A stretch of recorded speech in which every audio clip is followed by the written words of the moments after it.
Hello, everyone. My name is Gregory, and this is The View from Out Here. I wrote in September 2008 about the Wall Street meltdown, and it touches on my belief that too big to fail corporations are a clear and present danger to the concept of a democracy. Any corporate entity that is so big and so pervasive that its failure threatens the entire economy, they are too big to fail. And that gives them too much power over the affairs of state for a democracy to be sustainable. Our economy right now is teetering on the edge of a similar meltdown because of the fresh round of deregulation that happened in the Trump administration. The signs are all there, just like they were leading up to, 2000, to the 2008 financial meltdown that you and I paid for, just as Barack Obama was taking office. I'm thinking about that right now because here in Portland, Kroger and Albertsons are in court downtown right now, trying to consolidate into one giant corporation. Kroger recently bought Fred Meyer, and the change at the store that I go to was noticeable to me immediately, and it was not good. Albertsons recently bought Safeway, and changes weren't any better there. Together, these grocers would control over 70% of food sold in Oregon. Other nearby states as well, I would guess, but there's a question of a monopoly. Along with the monopoly comes job loss and rising prices. Thus, they need to go to court for approval. That's what got me to thinking about the financial markets and the Wall Street meltdown back in 2008. Now, back then, I wrote, I'm reasonably certain we are witnessing a defining event in the history of the United States. This feels like a moment that our grandchildren will need to memorize in order to pass from the ninth to the 10th grade. I'm referring to what has the potential to become the Wall Street meltdown of 2008. I can already see it right up there alongside things like Black Friday, the Boston Tea Party, the Midnight Ride of Paul Revere, the Battle of Gettysburg. All those events changed the course of our shared history. What we do right now very much will determine what direction our democratic republic will take for generations to come. Our economic picture here in the new millennium is pretty grim, and the reasons are becoming clearer as the days pass. Some businesses have become so large and so intertwined with the fabric of our economy that their failure would have a severely negative impact on every American family. This is not a good thing, but it holds in its deeply disturbing folds the potential to set us on an economic course towards a more open, more empowering, and more user-friendly future. We have a unique opportunity right now to level the playing field of economic opportunity and growth that could strengthen our union and make it less dependent on a select few boardrooms in New York City, Dallas, or Los Angeles. While this history-making drama unfolds, I sincerely hope that we pay close attention to the dangers inherent in this concept of deregulation. I believe that capitalism is our best hope for individual progress and the impetus of actualizing big dreams. That's a good thing. But without regulation, capitalism, by its very nature, becomes an amoral, predatory monster. I think we're seeing the underbelly becoming visible right now. I see a corporation as a being, much like a child. A corporation must do certain things to preserve its own survival. Like a person, it must consume to live. It must establish relationships for its comfort, security, productivity, and advancement. It must compete with other corporations to maintain vitality, to learn new things, and develop innovation to remain viable. Failure to thrive, like any being, will necessarily result in illness and eventual death. But there is a point where a corporation becomes too big. Much like any being, a corporation must also have something to do, be it creating something, teaching something, procuring something, providing something, protecting something. It must have work to survive. A corporation, however, in and of itself, does not have a moral code. The only moral code that a corporation can have is the one its stewards give to it. On its own, a corporation's only option is to thrive or perish. The bigger that being becomes, the more it must consume for its survival. The natural progression for such a being is that without proper stewardship, it must eventually consume everything. That's what happens when its size and the scope of its influence becomes a threat.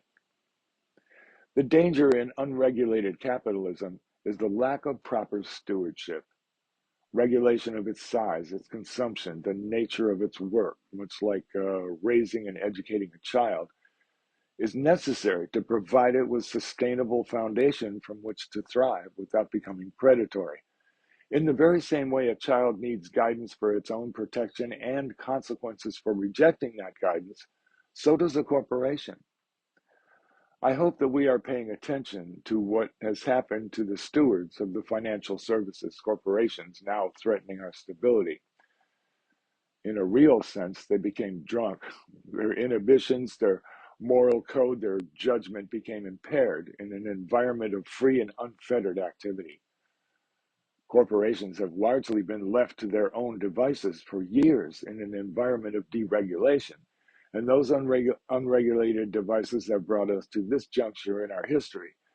It's like the parents had left town for the weekend and the kids had a big party that got out of hand. Let the market decide, they insist. But letting the market decide clearly has its dangers, and we are facing a worst case scenario of those dangers right now. This market is not competent to decide on its own. Only its stewards are. What we do in response to this corporate behavior will decide whether we all thrive or perish. Now, the sky is not falling. We're in a critical spot, no question about it, but the sky is not falling. The urgency expressed by the White House has more to do with political will than any real resolution. Giving $1 trillion to the same drunk stewards of those morbidly obese corporations without regulation or guidance, or without consequences for rejecting that guidance, we are perpetuating the very environment that fostered those behaviors to begin with. And that would be just fine with financial markets, but not so good for a democratic republic. Right now, we need a competent parent to step in and take control. The parents who were in charge were at the party getting drunk with their kids. Right now, these institutions' attitude is not one of repentance, but this is back in 2008, by the way. These institutions' attitude is not one of repentance, but rather boldness. They are not coming to us hat in hand, apologizing for or accepting accountability for anything that happened at the party. They are rather challenging us with threats of certain doom. Get us out of this mess, they seem to be saying. This is an emergency. If you don't, all hell will break loose on all of us.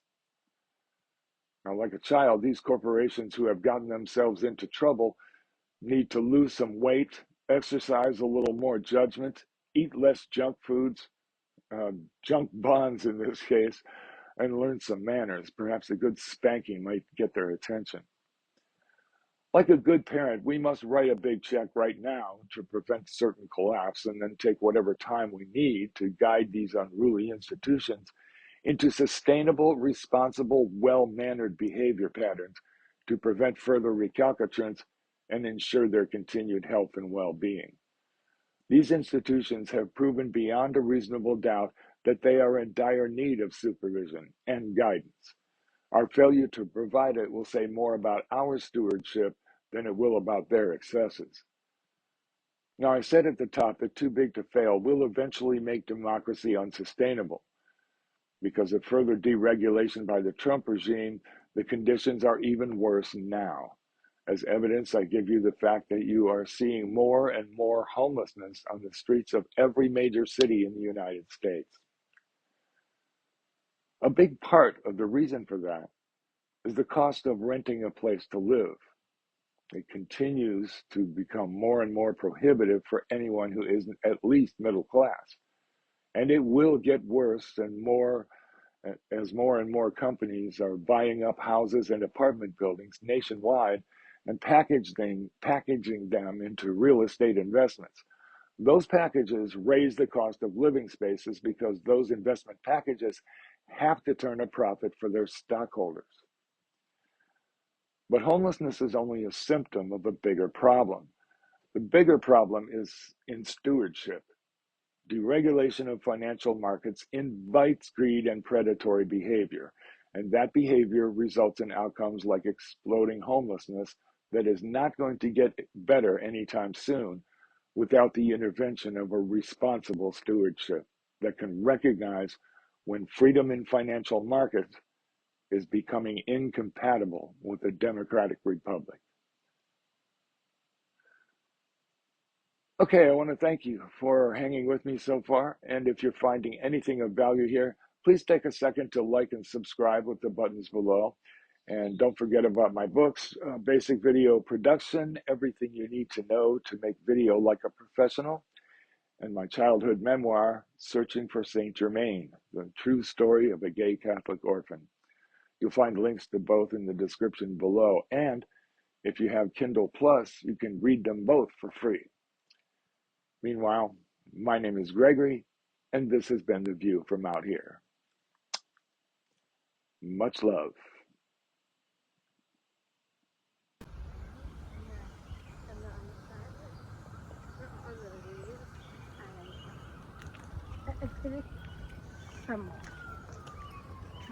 Well, it's almost summer, isn't it?